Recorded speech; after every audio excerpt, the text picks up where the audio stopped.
करिए महादेव, कुछ करिए।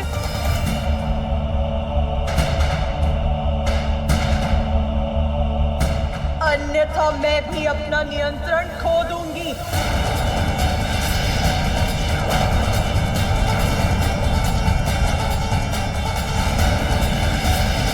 मेरा पुत्र,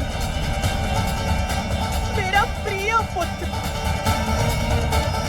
मेरे सृजन से उत्पन्न हुआ मेरा पुत्र। क्यों महादेव, क्यों क्यों किया आपने ऐसा? क्यों?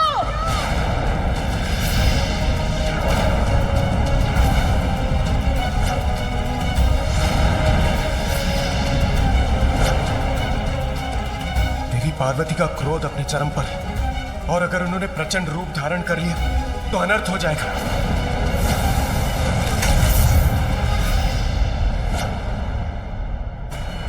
यदि आप उसे जीवन देना नहीं चाहते तो मैं जीवित करूंगी उसे।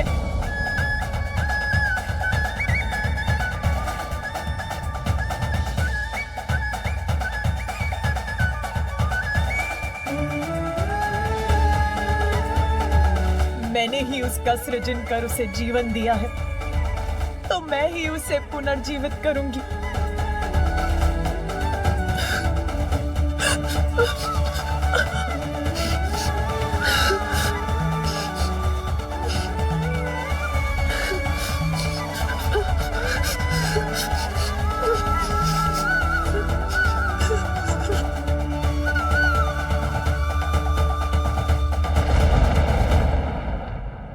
उमा, कैसे समझाऊं तुम्हें? तुम्हारे समस्त प्रयास निरर्थक हैं।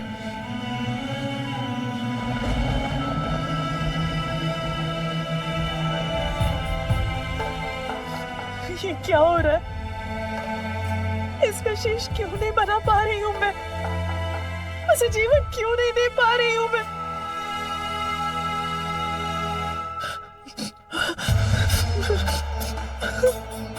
उसके शेष के बस को एकत्रित कर रही हूँ तो वो बिखर क्यों जाती है?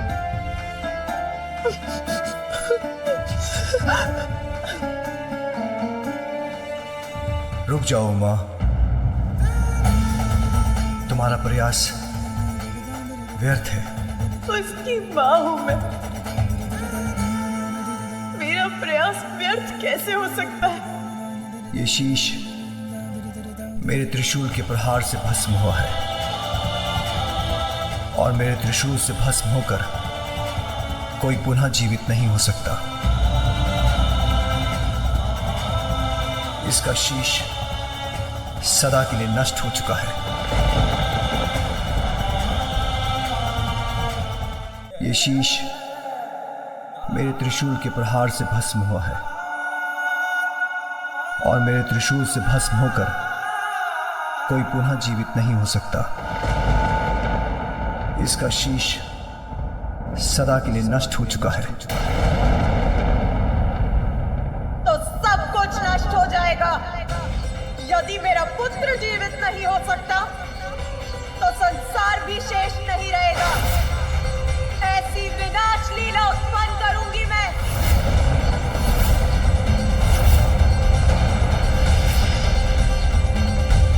सभी नारी को क्या समझते हैं? भले ही कुछ भी होता रहे, आप सभी कुछ भी करते रहे और वो शांति से सब कुछ सहती रहेगी। नहीं,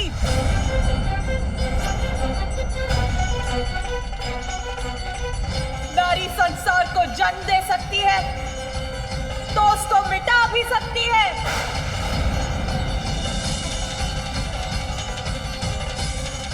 अब सर्वत्र विनाश ही विनाश होगा, कोई शेष नहीं रहेगा।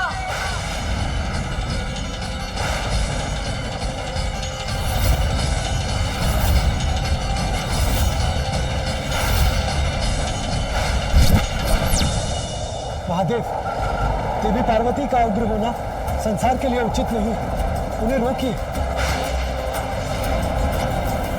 यदि वे महादेव के कहे को अनसुना कर दे तो आप ही उन्हें समझाइए प्रिय। अब समझने की आवश्यकता देवताओं को है स्वामी, जिनकी दृष्टि में पार्वती पुत्र का कोई महत्व नहीं था। इस संहार लीला में मैं भी देवी पार्वती के साथ हूँ।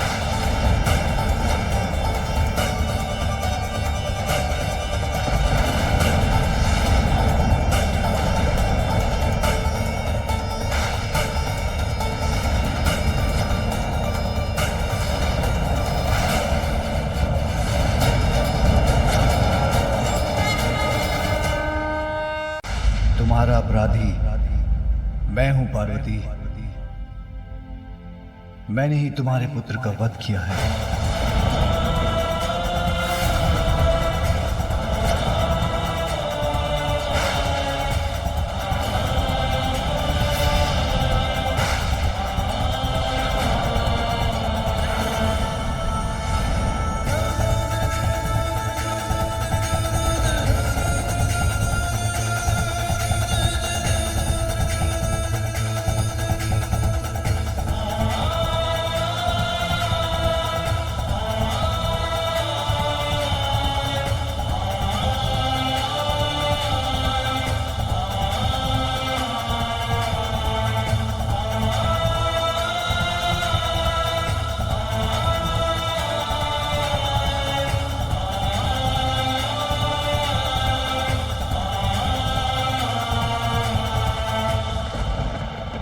तुम्हारा अपराधी मैं हूं पार्वती।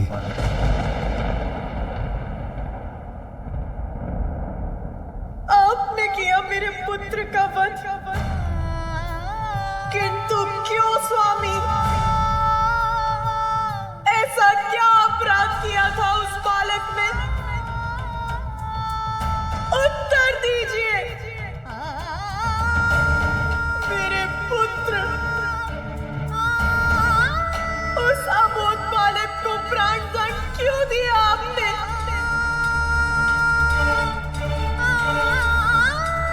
मैंने कुछ पूछा है आपसे, उत्तर दीजिए। मां कर हृदय पुत्र की मृत्यु का कारण समझाने पर भी कहां समझ सकेगा मां। और तुमसे क्या कहूं, दुखद सत्य तो यह है कि इसके शीश को इसके धड़ से विलककर इसके प्राण हरने वाला मेरा ही त्रिशूल था। वो बालक जिसका जन्म अभी ही हुआ था, जिसने संसार को जाना तक नहीं था, उसका इतना भयंकर अंत हुआ मेरे ही स्वामी के इस तीक्ष्ण त्रिशूल से। इतना कष्ट हुआ होगा उसे, उसका प्राणांत हो गया। क्यों क्यों हुआ ऐसा?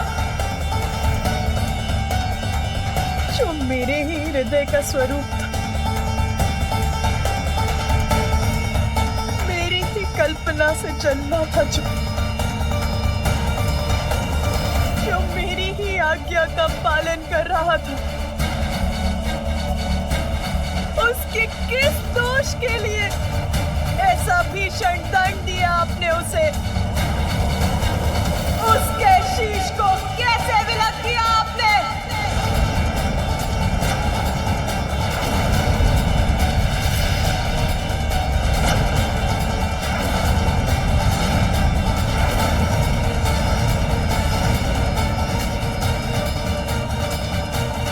माता महाशक्ति का क्रोध जागृत हो रहा है। माता कुपित हो कदाचित हमें भयंकर दंड देंगी।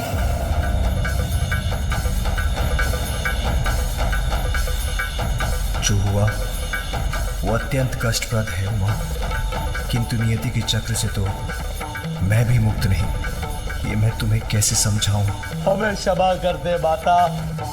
माता हमसे बहुत बड़ी भूल हो गई। माता हमें नहीं ज्ञात था कि ये बालक आपका पुत्र है। माता इसने हमें और प्रभु को भी भीतर प्रवेश करने से रोक दिया था। ठहर जाइए, किसी को भी भीतर जाने की अनुमति नहीं।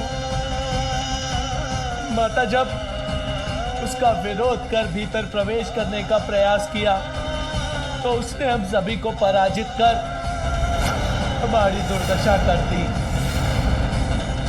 किंतु माता, उसमें दोष हमारा ही है। वो प्रभु ने तो मात्र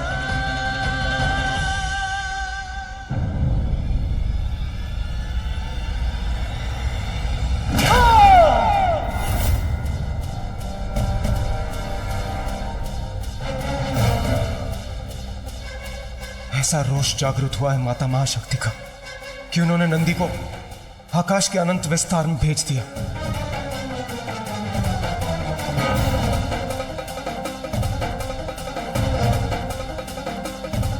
किसी को भीतर नहीं जाने दिया ना मेरे पुत्र ने। आप सभी के अनुसार ये था उसका अपराध।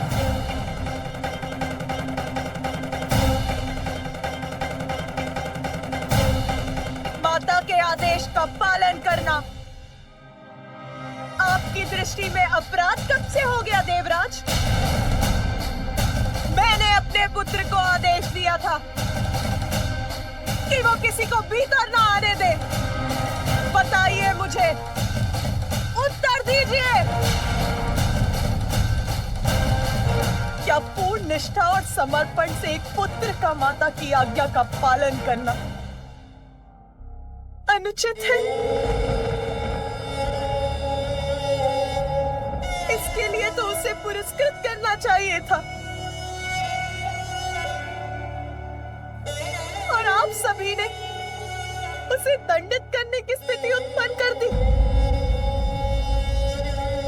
बिना तथ्य और सत्य जाने आप सभी उससे युद्ध कर उसे उत्तेजित करते रहे।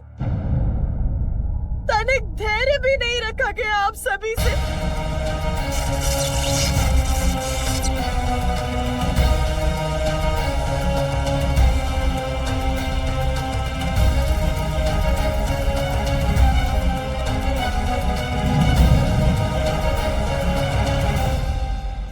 सभी देवता एक साथ होकर एक बालक पर अपना शौर्य प्रदर्शित करते रहे।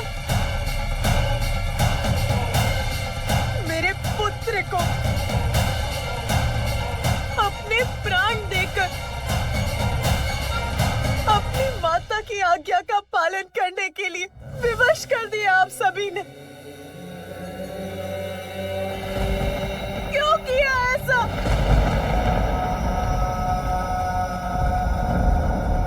एक बार भी नहीं सोचा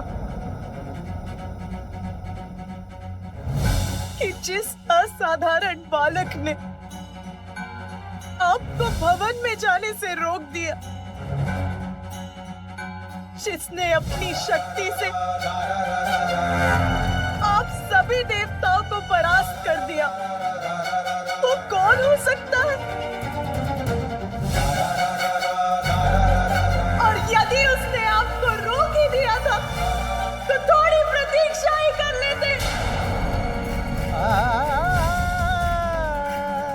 मैं अपना स्नान और अन्य कार्य कर यहाँ आने ही वाली थी, तब आप सभी से उसका परिचय करा देती। किंतु देवताओं का अहंकार ये कैसे स्वीकार करता कि एक अल्पायु बालक उनकी शक्ति को ललकारने में सक्षम हो रहा है? बताइए मुझे, महादेव या उनके गढ़ों के भीतर न जाने से सृष्टि की किस महत्वपूर्ण लीला में बाधा आ रही थी? एक बालक से संघर्षरत हो गए आप सभी देवता। क्या यही है आपका पराक्रम?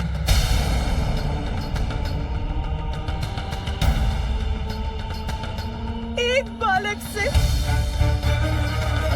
मात्र एक बालक से क्या हानि पहुंचाई थी उसने किसी को? क्या वो आपसे आपका पद मांग रहा था देवराजेंद्र? मेरा पुत्र, मेरा कोमल हृदय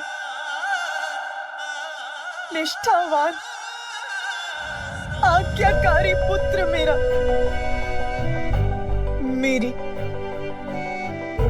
अपनी माँ की आज्ञा का पालन भर कर रहा था। बताइए मुझे,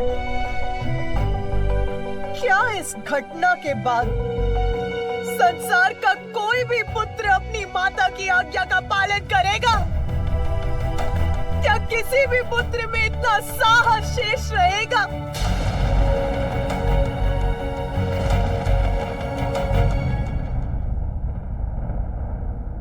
आपको ज्ञात है मैंने पुत्र प्राप्ति के लिए कितनी प्रतीक्षा की है। कितने समय से पुत्र प्राप्ति की प्रबल इच्छा रही है मेरे हृदय में।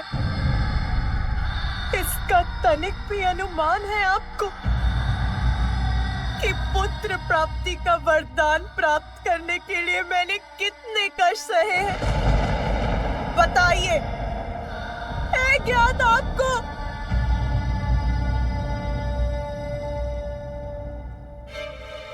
आदि शक्ति हूँ मैं, आदि शक्ति हूँ मैं, आदि शक्ति हूँ मैं। वो आदि शक्ति जो उस समय सती के रूप में भी मैं सदा आपकी ही प्रार्थना में लीन रही, अपने पिता श्री प्रजापति दक्ष के विरुद्ध गई ताकि आपके साथ हमारा विवाह हो सके।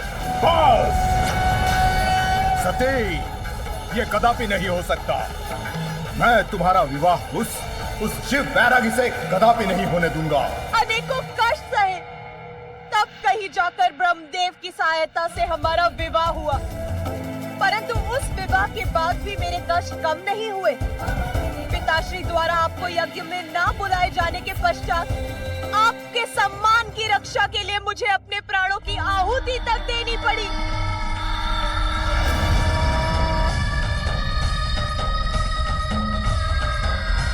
सती का अंत अवश्य हुआ, किंतु उसकी इच्छा पूर्ण रही। इसीलिए मैंने पुनः जन्म लेकर आपको मनाने के लिए वर्षों तक तप किए, ताकि इस बार मेरे पुत्र प्राप्ति की इच्छा पूर्ण हो सके। किंतु आप वर्षों तक समाधि में लीन रहे। आपको तो इसका आभास तक नहीं था। किसी प्रकार पुनः आपसे विवाह हुआ और वर्षों पश्चात जब पुत्र प्राप्ति की कामना की तो देवता आपने अपने संकट लेकर आ पहुंचे। हमें आश्वस्त कीजिए हे दयानिधान कि आपके और माता पार्वती के संयोग से कभी भी कोई भी संतान जन्म नहीं लेगी। मेरे प्रथम पुत्र को आपने उनके कार्यों में लगा दिया। मैंने कुछ नहीं कहा। मैंने द्वितीय पुत्र के लिए पुनः कठोर पुण्य व्रत तक किया। मुझे एक ऐसी संतान का वरदान दीजिए त्रिमूर्ति के समक्ष गुण हो सके। तथास्तु। पुत्र पाकर एक माँ पुनः प्रफुल्लित हुई तो आप सबके साथ मिलकर स्वयं मेरे स्वामी ने इतनी निष्ठुरता के साथ मेरे पुत्र का वध कर दिया।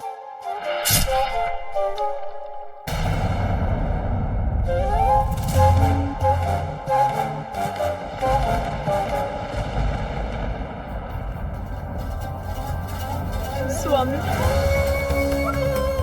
आपका त्रिशूल तो इसीलिए है ना कि उसका प्रयोग कर आप दुष्ट जनों से अपने भक्तों और अपनों की रक्षा कर सके, और आपने उसी से अपने पुत्र का वध कर दिया।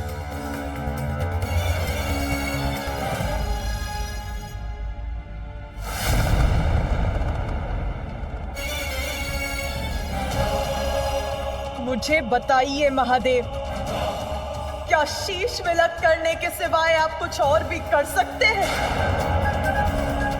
स्मरण है आपको कि सृष्टि के प्रारंभ में आपने काल भैरव का रूप धारण करके ब्रह्मदेव का ही शीश उनके धड़ से विलक कर दिया था, और फिर वीरभद्र का रूप धारण कर आपने प्रजापति दक्ष का भी शीश उनके धड़ से विलक कर दिया।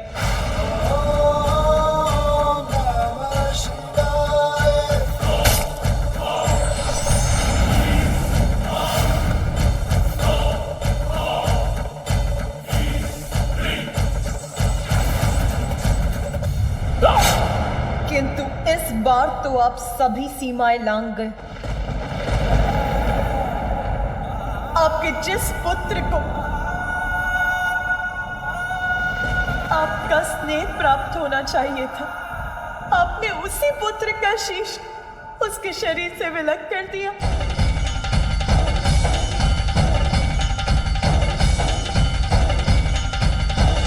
सर्वशक्तिमान है आप, ईश्वर है आप। तो उसका अर्थ ये नहीं कि जब आपकी इच्छा हो आप किसी को भी शत विछत कर देंगे, यहाँ तक कि अपने पुत्र को भी। इतना भी नियंत्रण नहीं है आपको अपने क्रोध पर।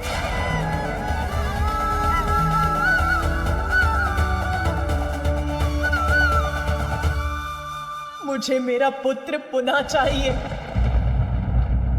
आप तो ईश्वर है ना महादेव, मेरे पुत्र को